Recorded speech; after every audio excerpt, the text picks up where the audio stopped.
Good morning, Sunnyvale. We'll get started in just a moment.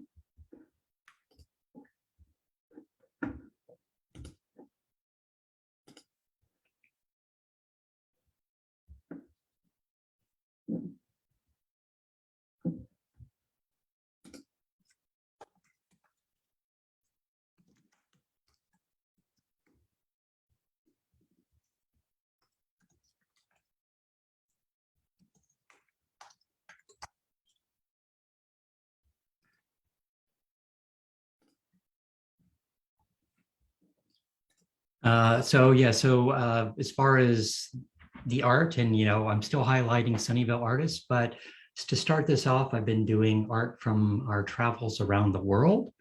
So this is a mural.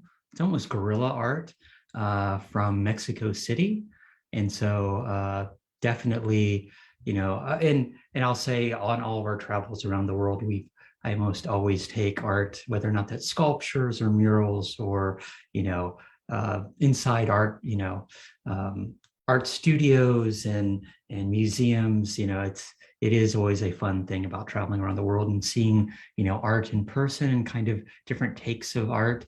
Definitely when we were going through Mexico City a few years ago, there were quite a few murals of different types. Even I might pull it up in a later point. Advertisement murals, meaning the movie Coco was about to come out, and at that point there were actually a mural for Coco that I couldn't tell the difference from standard either guerrilla art or muralists that had come in and done a specific piece of art. But let's go ahead and get started. Get rid of my temporary background and let's go ahead and get started. Good morning. I'm Sunnyvale Mayor Larry Klein. Thanks for joining me again this week. This is the 102nd installment of my weekly office hour address. It's almost been 2 years now. I hope everyone's staying healthy, enjoying the good but cold weather that we've been having. We've now reached 711 days since the March 16, 2020 county health order basically started the shelter in place in an attempt to slow the spread of COVID-19. Almost 2 years ago now, I converted my coffee shop hours on every Friday into these weekly live stream addresses, and I haven't missed a week since.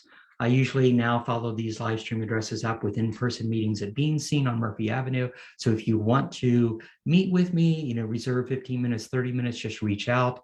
Or if you have a quick question, you can just drop in and figure out the time between when I'm meeting other people.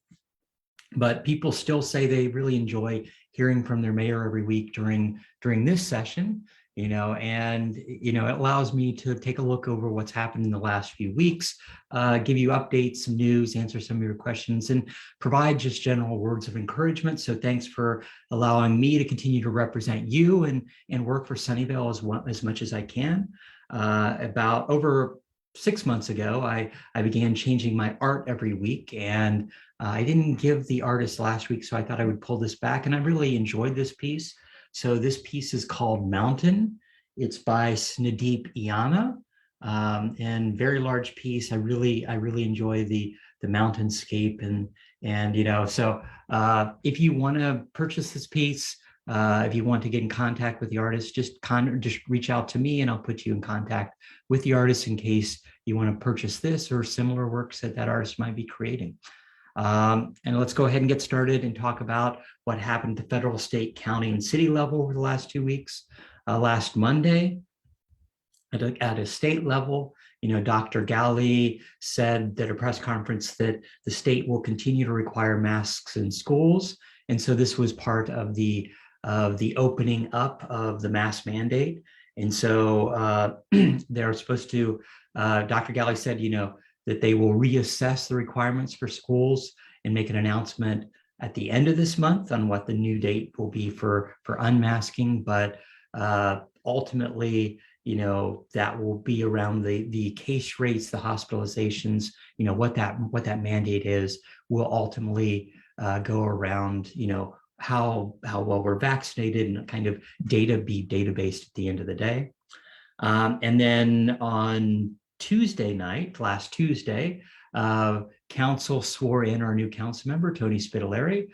We had, we had appointed Spitaleri, Councilmember Spitaleri, the week before. And so this was to fill Mason Fong's seat that he basically vacated in November when he went to work for the governor's office. So it was good to have our 7th council members, making sure that we don't have any ties in the upcoming future, like we've had a few times in the past, since we've only had 6 members. And we also authorized, the city manager to execute the sublease of Planetary Ventures for about 35 acres at the Sunnyvale golf course. And so this has actually, been something that we've done for many years now. And ultimately, what could go near the landing strip at the Moffett Field is very little. It couldn't be housing. It could, the heights there is very limited. So a golf course is a very appropriate thing, and continuing to lease that for I think it's, for about $50,000 a year, we end up getting more than 35 acres of land, which is a good deal from that standpoint. It provides additional open space. It makes sure that we actually have 18 holes as opposed to a 9-hole golf course like at Sunken Garden. So it's positive from that standpoint too. And then last Wednesday, the California mask mandate officially expired in all counties in the Bay Area, except, of course, for Santa Clara County.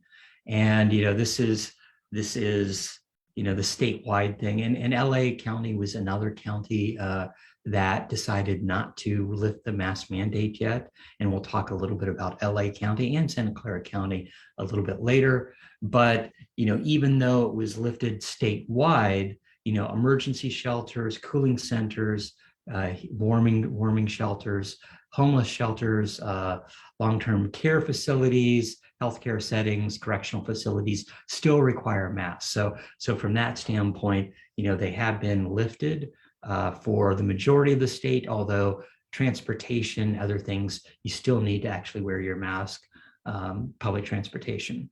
And so we'll be talking about what our county has done just this week, just a little bit. And then last Thursday, council had its second all-day meeting of the year. It's only been a week ago. It seems like several weeks at this point, but it was our study issues and budget proposal workshop.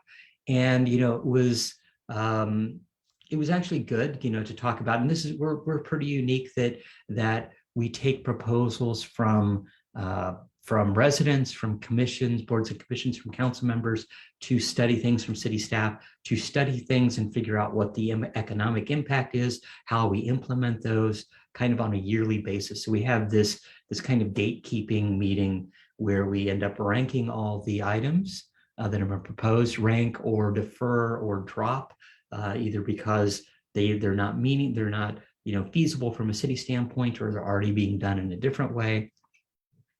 And so we did our rankings, and it's good to kind of talk about the pluses and minuses of certain things. One of the things that I really liked was one of our council members proposed universal basic income, and I've been trying to get that going for a while now in the city. And Sunnyvale Community Services has a program. So there's these good ideas that you never know if there's enough council or enough impetus to move these forward. There's good ideas that are proposed that you don't get enough.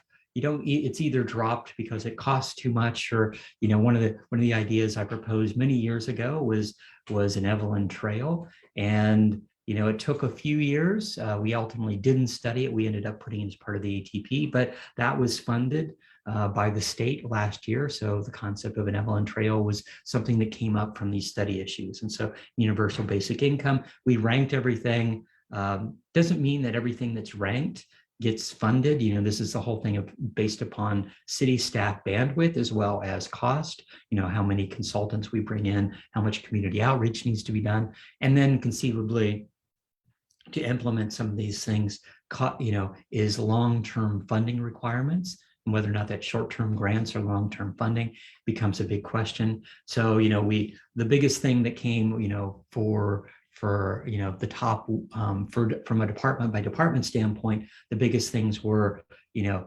closure of the 100 block of South Murphy, which we've talked about before. This study will be done before September. Council extended closing South Murphy until September 30th. And so that study will be done, and then we'll be making future decision on whether to extend it, what the implementation of maintaining the 100 block of South Murphy being closed, what the requirements are, what the impacts are. We also looked at developing guidelines for reduced parking for development projects. And mainly that's reduced scope of that was to look at how we compare to other cities, whether or not we can unbundle parking, what we're doing, what other cities in the Bay Area are doing, and conceivably making some recommendations on next steps. Other things we looked at were research of possible causes of mitigation measures for nuisance birds, and that's the crows downtown, which everybody's heard about. It's also the geese at the community center. So all that will be, studied. And then looking at feasibility to study an update to our recycled water expansion. We implemented we've had recycled water coming from our wastewater treatment plant for many years. Over, about 5 years ago, we worked with Apple and Valley Water to extend that recycled water all the way down Wolf Road, and to make it go to the Apple campus, as well as conceivably be available to Sunken Gardens. So it's time to kind of reevaluate that 2013 feasibility study and see how we can expand recycled water, because we are in a very big drought, and definitely it's important to see are there other uses? Are there other places within the city that can be recycled water can be utilized to the best? And then basically we said that we're going to assess needs for additional outdoor sports programs and facilities. So this includes, of course, cricket, pickleball, other new sports, and kind of what those requirements are. Having Frisbee golf. There's been a lot of other requests that have come in over the years, and figuring out what those needs are from our residents and what those interests are. So I think that will be good from that standpoint. Last Thursday, Governor Newsom unveiled the state's plan for the next phase of COVID-19 pandemic, which was his SMARTER plan. So that was an acronym to basically talk about, shots, masks, awareness, readiness, testing, education, and RX. And so it's kind of putting new parameters in place for dealing with the disease as an endemic disease, and being ready if there are new outbreaks of new variants, kind of figuring out the appropriate measures to lock down, to either require masks again, to do shelter in place, all those sorts of things again, what the appropriate social distancing needs to be in case things get worse later this year. So things are looking better, definitely, but ultimately it's figuring out to being prepared, how the state can be prepared when the next ultimately virus hits us, and making sure that our residents are prepared, and all of our government facilities are ready to respond accordingly. How much, what preparations we need for hospitalizations, for PPE, all of that.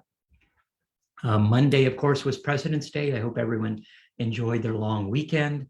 Good weather, nice warm weather, got out, enjoyed that, and happy to see, lots of people out, and actually taking a break, getting away, at least a lot of friends getting out of the Bay Area or visiting the beach or something of that nature. So hope you enjoyed that day, that long weekend.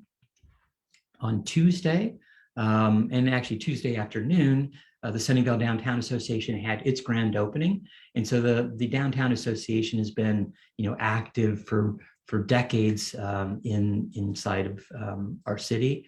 But ultimately, they didn't have a permanent space. And so Mike Johnson and the Downtown Association does a great job. And it's finally good to see that they've opened up an actual office downtown right above Dish Dash.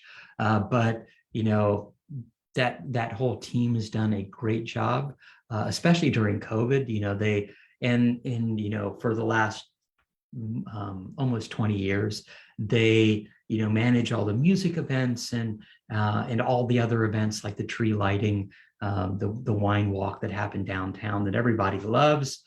This year they have over 41 events planned. So, you know, it is fantastic that people want to be out, people want to get back and you know, see other people, get out and hear music, do dancing in the streets. So it was good to be there for their grand opening and have them, you know, have a certain amount of offices for those local businesses downtown to meet, to discuss, to talk about different issues, or just open them up and kind of build a better community as far as that's concerned. And then Tuesday evening, City Council met. We started first off with a special order of the day for African American History Month. And Milan Valentin of the African American Community Services Agency joined us. And I don't know if anyone knows about AACSA, but it's one of the only centers in the South Bay that provides educational, cultural, you know, social and recreational services and programs to primarily African American community of all ages. And they've been very active, especially during the last 2 years, trying to get vaccines and testing into underserved communities. So it's good to be able to highlight their efforts, and you know, it's great, of course, just to celebrate the contributions and of course the sacrifices of so many African Americans in our country. So happy to celebrate, you know, Black History Month, African American History Month at a council level. And then, of course, at our main meeting, council received public comment regarding our redistricting maps. And actually, we finally adopted a final map. So I just want to thank the redistricting commission. They've had multiple meetings in the last few months.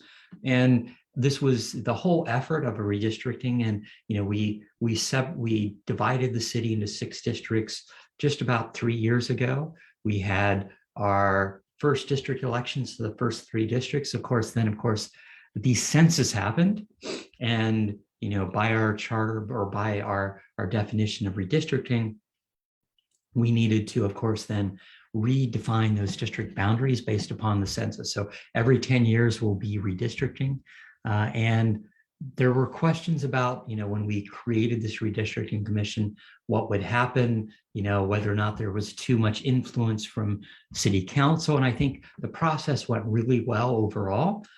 They came up with 3 maps that they delivered to council. They gave us their preferred map.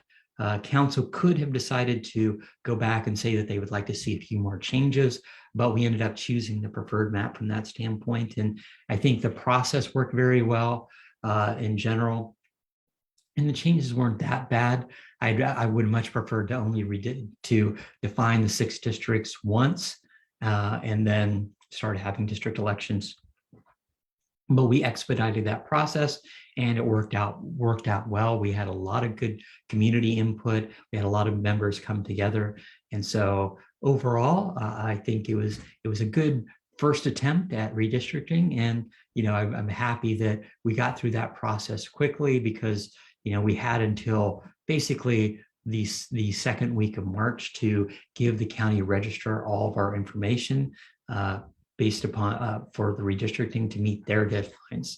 And so happy that we were able to do that with the first meeting. And, you know, thanks to the city staff, especially Deputy Assistant or Deputy City Manager Jackie Guzman, who worked tirelessly on, you know, doing presentations to different neighborhood associations, different groups within the city to educate them and get their feedback. So happy that council was able to define those districts. And of course, the next 3 districts that are up for election this November are districts 1, 3, and 5. And so District 1 is the far west, southwest corner of the city. District 3 is kind of the center southern portion of the city, and then District 5 is kind of the Snail district. A little bit, the boundaries of that are kind of the Snail and San Miguel district in kind of the center. So between District 4, which is the downtown, and then District 6, which is kind of the north part of Sunnyvale. So those will be up in November. And then yesterday morning was the point in time count. So I actually was at Sunnyvale Community Services at 4 a.m. to thank all their volunteers that are going out in the community to do the point in time count. And this is the yearly, well, used to be yearly, counting of how many unhoused that we have in our community. And this hasn't happened now for 3 years, mainly, or about 3 years, mainly because of COVID. So, 3 years ago was the last one. For the last 2 years under COVID, they kept pushing off when they thought they would actually do that count.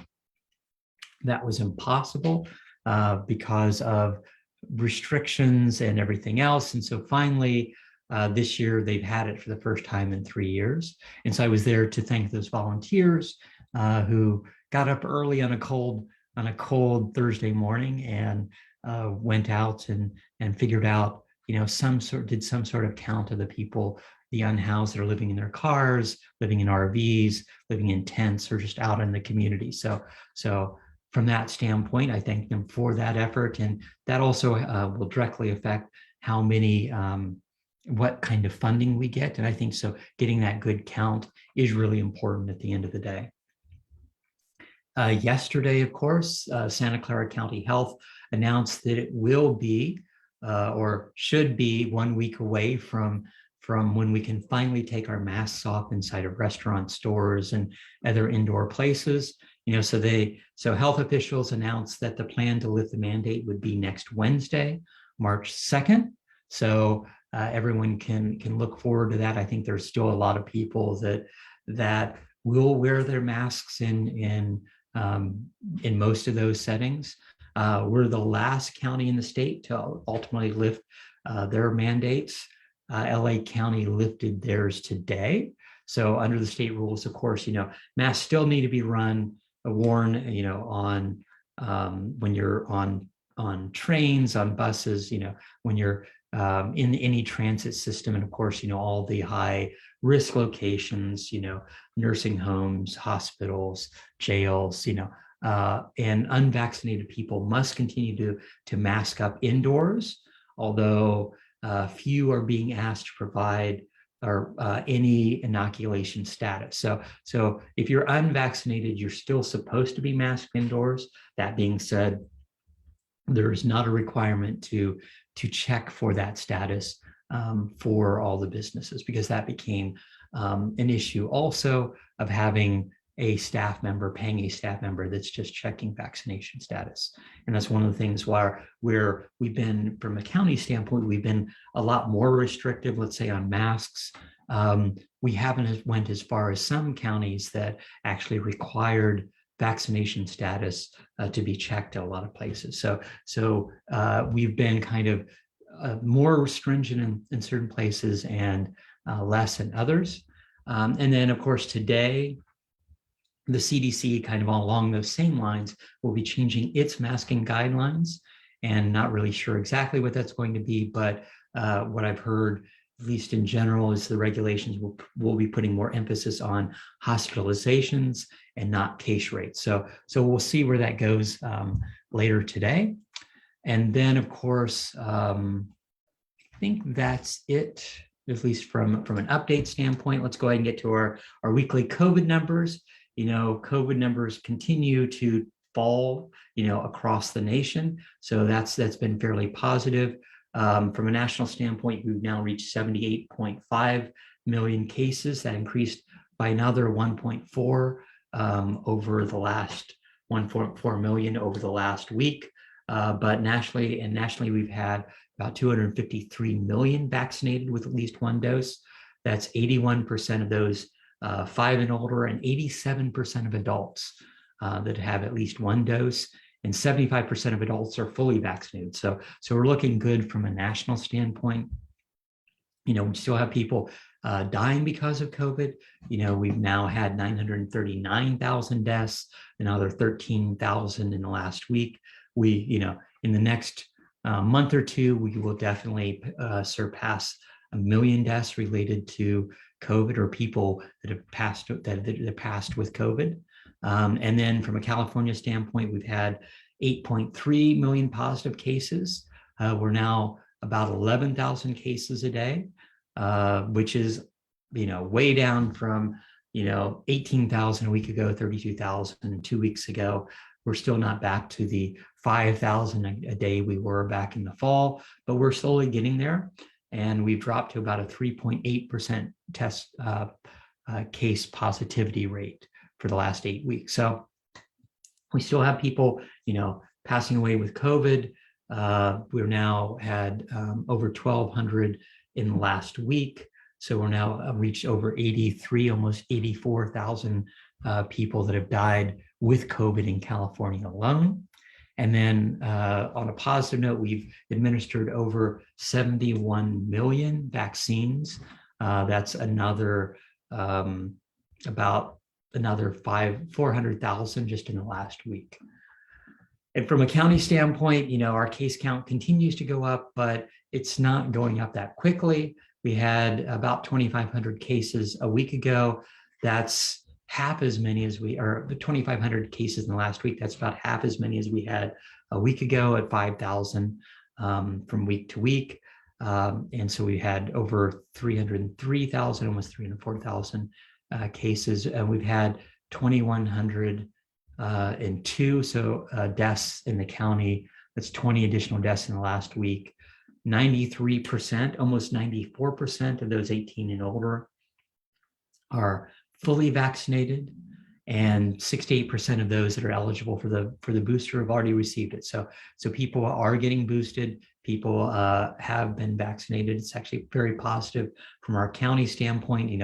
Best county, over 1 million people in the nation. So thank you for that. Thank you for your efforts, and thanks for the county's efforts and all of our hospital providers for making vaccines really available. I continue to spend time advocating on our city's behalf for, whether or not it's COVID related or other issues, for testing. The county health pop-up clinic will be back at the community center. They're here on the first and third Thursdays of the month. So they'll be here next Thursday, March 3rd. And those appointments are available, online. You can set up your appointment, and it's only by appointment. But if you go to sccfreetest.org, you can set up, make your reservation, and they're there from 9:30 a.m. to 4 p.m. And then if you need to get vaccinated, of course, just go to sccfreevax.org, and there's multiple locations that you can still get your booster shot or your vaccine if you haven't gotten vaccinated up to this point. Let me announce a few upcoming events. As far as council meetings, next Tuesday, council will be meeting, and we'll have only a few things on the agenda. The biggest thing will be introducing an ordinance, looking at introducing an ordinance adopting a responsible construction ordinance.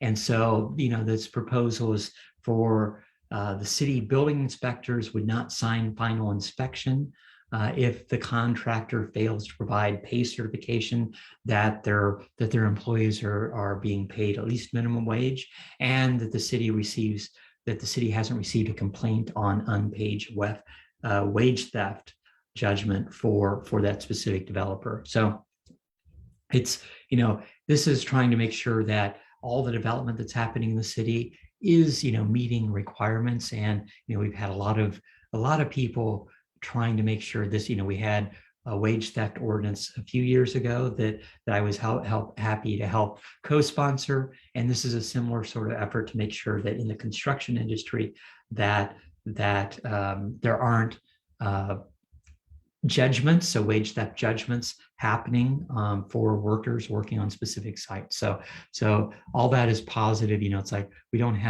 it's not causing an additional effort. There were things about whether or not we would stop permitting or things of that nature. But this all ultimately allows us to conceivably not give them final permits if they're not following what our process is, what our city rules are. Or not doing the appropriate thing from a wage theft standpoint, that they have judgments against them. And then we will also be looking at the final design and proposals for the Great Box cover-up. And I've mentioned that before. We updated the art master plan, and I'm a big, as you know, I'm a big lover of art. And we updated our art master plan a few years ago. And one of the things that council kicked off was a utility box painting project. And so phase one of that project will cover up 12 utility boxes in the city. And so we got proposals from different artists, and this is kind of the final approval of those different artists. I saw some preliminary designs, and it looks really amazing, and happy to see more art appearing within our community as much as possible. And then of course, next weekend also, and you might have seen some advertisement about this, but Roadrunner Sports on McKinley Avenue will have their official grand opening. So there will be a ribbon cutting and a scavenger hunt on Friday afternoon. And then there'll be giveaways, and there'll be special merchants there on site Saturday and Sunday next weekend. So more information on timing and all that next week, but mark your calendar if you're a runner. Definitely, it's always good to have them active in our community. Let's go ahead and get to some weekly questions. Barbara asked, when will there be a citywide garage sale? So that was kind of a yearly event for many years. And it kind of was all that was put on hold during COVID. So I'll talk to city staff, and I'll bring this up. I think it's good to kick that off. And I think, it's really liked for those people that really enjoy garage sales, that there's a certain day in the summer that, a lot of places in Sunnyvale are having those garage sales, and then you can do a lot more promotion, and those bargain hunters can go from site to site around our city. So I'll bring that up with city staff. We have a new director of library and recreational services that just started this week, and I got to meet her at the Downtown Association ribbon cutting. And so that's usually one of the things that group actually kicks off and kind of does a little coordination from that standpoint. Rachel asked, a few snail streets were ripped up for some city construction a few months ago, and they weren't paved properly. They're really uneven. Is there a long-term plan to repave? Not sure what the construction is. I know that the city is planning to do multiple improvements in Snail over the next year. And a lot of that is doing with ADA ramps and other kind of reconfigurations for bike lane work. So I'm guessing that there is a repaving schedule for some of the streets that you mentioned, but I'll see what I can find out. But definitely there are a lot of changes coming in, and a lot of times we don't do that final repaving until all the construction is complete. Carla asked, where do I have to go to see sheep at the SMART station, to the station proper or the Bay Trail? Yeah, so I posted last weekend about that the sheep had returned to our SMART station, and we bring them in on a yearly basis to deal with the weeds that are over the landfill hills. And it's difficult area to mow or to deal with from a personnel standpoint. Ultimately, the sheep is a very easy way to deal with kind of the steep hills, as well as kind of not having to deal with people trying to be out there with some sort of equipment, and then also not having to deal with pesticides. So I think it's a positive way to deal with that challenge in the community. But they're currently on kind of the far west portion of the hill. Luckily, I ran my Sunday morning run took me from downtown to the SMART station. And so I got to be up close with them, but they're slowly refenced across both of the landfill hills. And so what you can do is park on Borregas or Caribbean, and conceivably walk around that western hill, but you should see them fairly easily. That's before you actually get to the Bay Trail.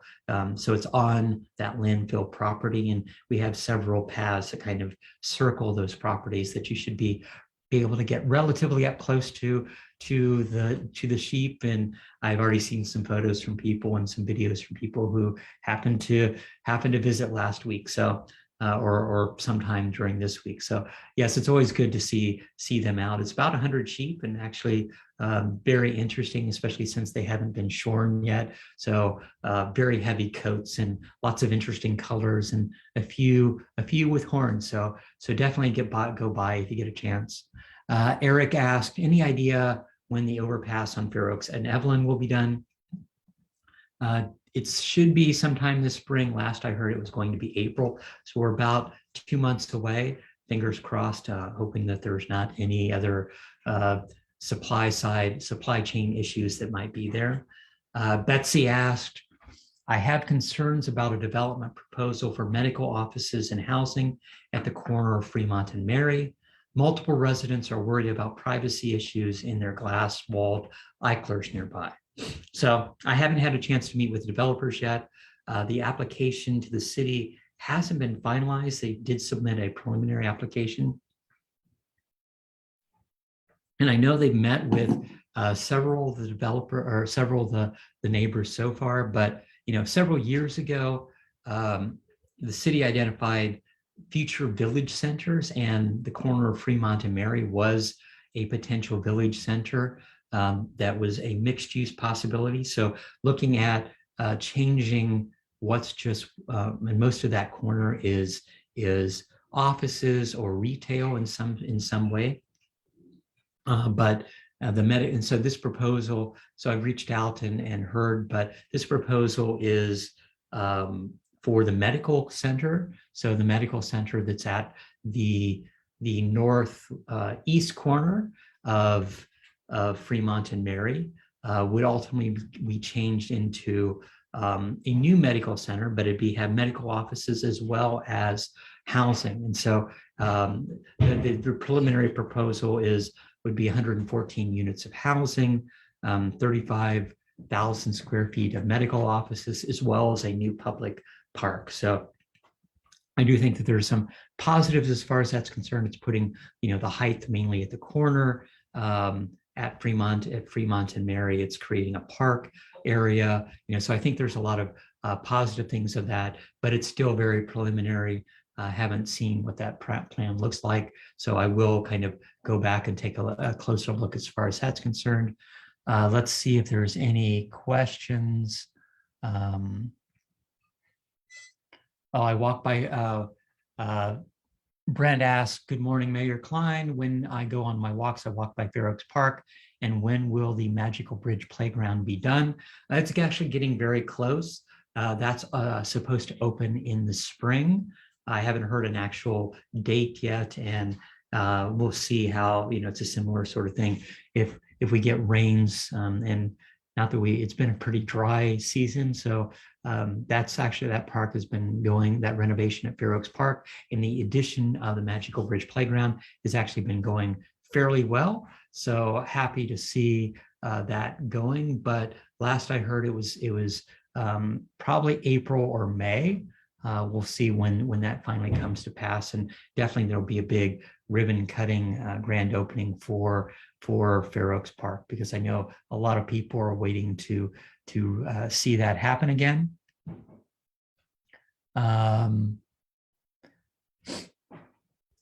Let's see. Shane asked, Moffett Park came alive once the invasion started in the Ukraine. All Wednesday night, it was filled with planes making noise. Do we anticipate increased activity? Definitely, that is kind of a stopover for a lot of planes that are depending on which way they're going around the world.